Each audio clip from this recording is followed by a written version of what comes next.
Hello mga loads, good morning again and again. Welcome back ulit sa aking munting YouTube channel. Once again, Roland the Tutorial. Meron tayong i-share ngayon about sa electric jigsaw na sira. Titingnan natin kung anong sira nito. Check natin. Ngayon, kung bago pa lang sa akin channel, huwag nyo namang kalimutang mag-subscribe para masaya ang buhay natin, diba? And pindutin nyo na rin dyan ang notification bell para maging updated kayo sa aking mga bagong tutorial video. Kahit walang kwenta, may konti namang nagpulutan ng aral. Okay? Start na tayo mga guys, mga lodi, mga babae.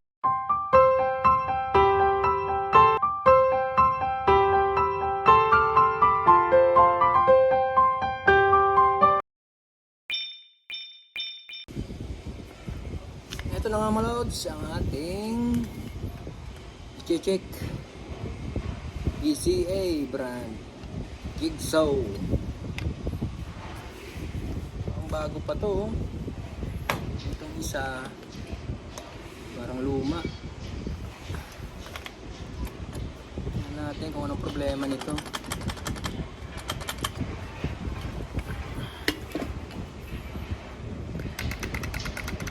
Medyo masikip pa.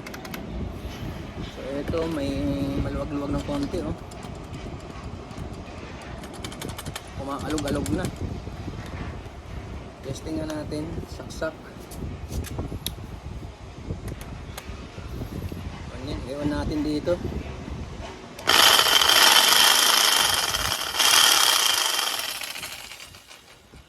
Maingay na yung gear nya. Dito problema siguro nito, maingay. Maingay itong isang to. Tanggalin natin ta. Ang isa naman tingnan natin. Ito medyo bago pa eh. Saksak natin. Walang power. Ayaw gumana. Ayaw umandar, yung isa maingay. Ngayon gagawin natin, buksan natin to,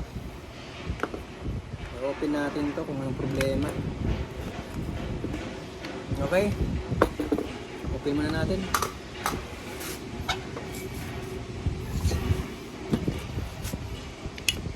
Ngayon natin tong ayaw gumana. Kaya natin yung kanyang carbon.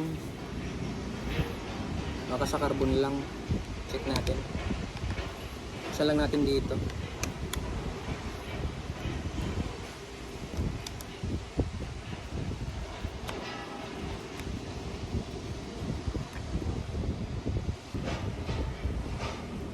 Ayun nga mga loads. Tatanggalin na natin to. Meron ditong allen ring.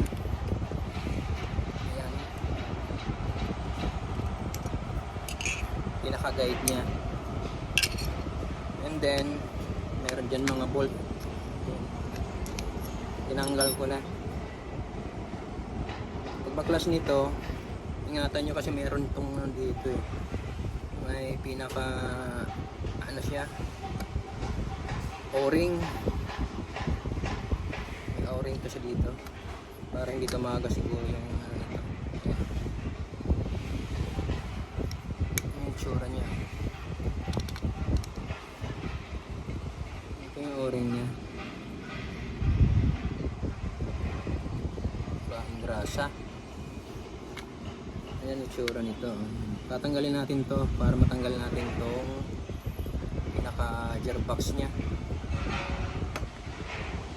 Okay? Isa. Tanggalin natin tong lock na to. Parang stopper niya. Ito. Ganoon lang natin. Ayan. Ingatan nyo lang na hindi tumalsik. Kasi pag tumalsik, mawawala.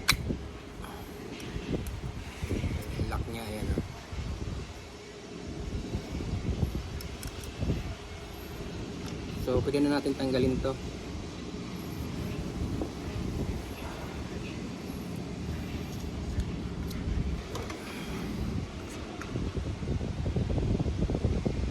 Ayan, tanggal na siya. Kailangan ingatan natin ito kasi may mga ano to eh. May mga ganito yan oh. Ayan. Ayun na nga mga lods. Dalawagan na natin yung ano, 4 na screw. Ayan.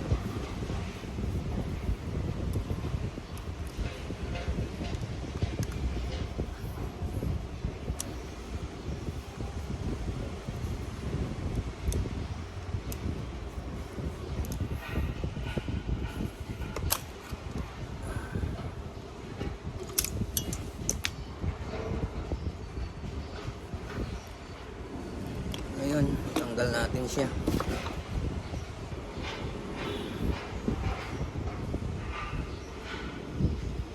Ayun ang problema niya oh. Ayan oh. Ang kanyang armature sunog na. Ayan oh.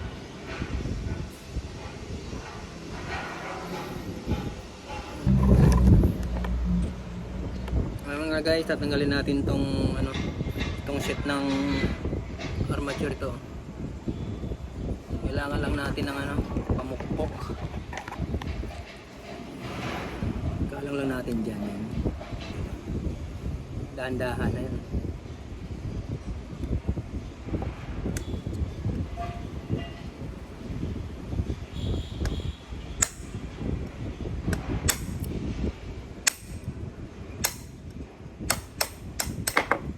Yun, tanggal.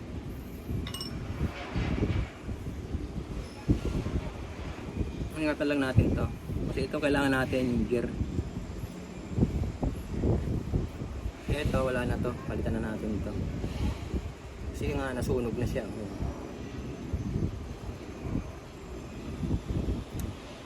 Overuse siguro to. Ayan, grabe, tuloy-tuloy yun, nasunog na eh. Okay, tanggalin na naman natin itong isa.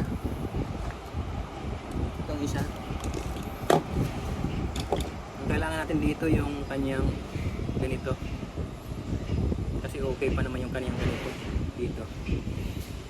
Okay,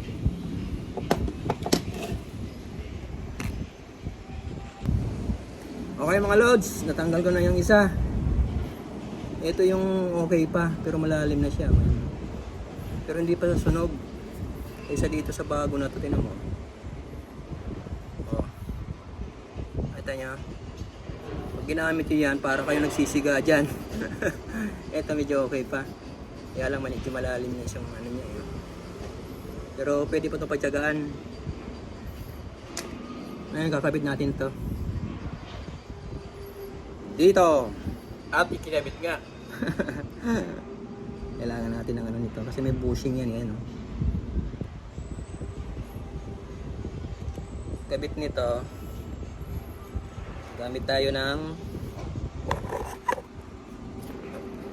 ating ano. Ayan.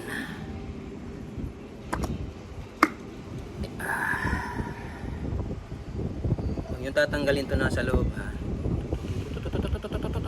So yan, yung pinaka bushing niya, diba?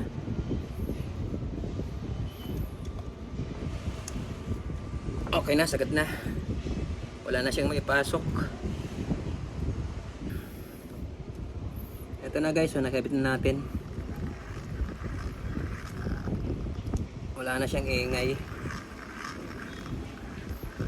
Saka yung luma na, yung okay pa na armature niya, yun ang ginamit natin. Switch lang siya doon sa mga ano parts na okay pa. Ngayon ipabalik lang natin to. Tapos i-testingin natin. Okay? Ngayon bago natin balik to, lagyan muna natin ng grasa dito para smooth yung takbo niya.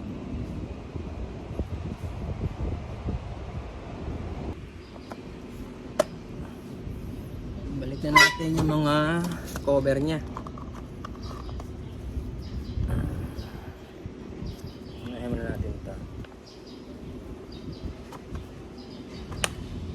mga ano ito. Balikan natin yung mga bolt. And next, testingin natin.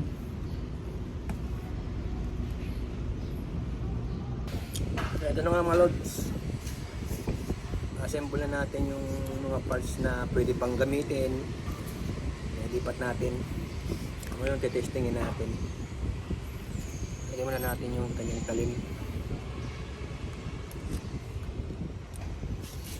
Yung talim pala nito pag ano naman paglalagay. Dito mo ilalagay, ihigpitan. I-screw yan dyan.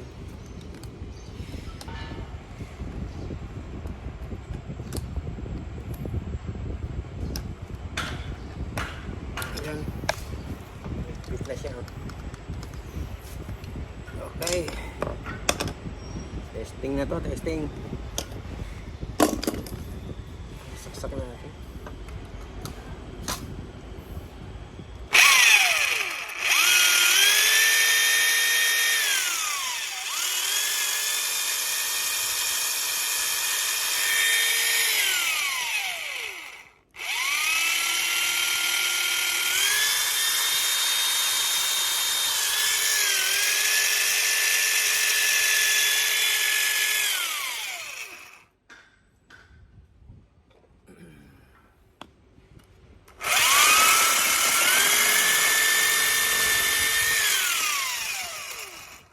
Okay.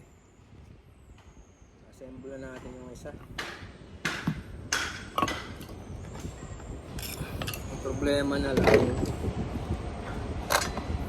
itong isa. Ito yung isa. Ito. Kahoy-kahoy na.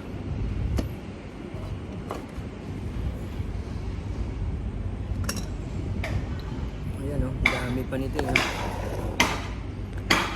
Isa hindi yan buo.